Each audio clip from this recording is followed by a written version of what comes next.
আজকে বাড়িতে দুপুরে একটু ডিম পাতুরি বানিয়েছিলাম, আর এই ডিম পাতুরিটা একটু আলাদাভাবে বানিয়েছিলাম।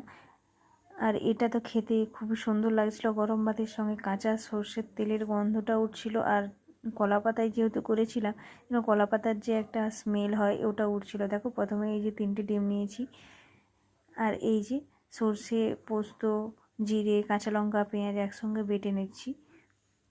আর এই দেখো ডিমগুলোও সিদ্ধ করতে দিয়েছিলাম, সেগুলোও সিদ্ধ হয়ে গেছে, খোসা ছাড়িয়ে নিয়েছি। এবার দেখো গ্রেটারে করে গ্রেট করে নেব।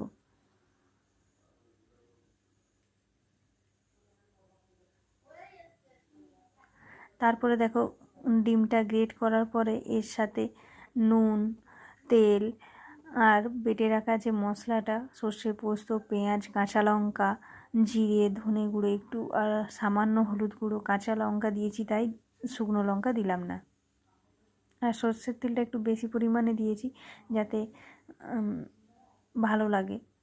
পাতুরি মানে একটু সর্ষের তেল বেশি দিলে ভালো লাগে। এই দেখো মাখা হয়ে গেছে, আর নুন তো পরিমাণ মতো দিতে হবেই। এবার দেখো কলাপাতাটা সেঁকে নিয়ে তার মধ্যে দিয়ে দিলাম। তারপর ওপর থেকে একটু সর্ষের তেল আর ওপরে চিরা কাঁচা লঙ্কা দিয়ে দিলাম, যাতে কাঁচা লঙ্কার স্মেলটা আসে আর কাঁচা সর্ষের তেলের সঙ্গে খুব ভালো লাগে এটা। আর দেখো তারপরে মুড়েই দিয়েছি, আর তারপরে বেঁধে দিয়েছি সুতো দিয়ে।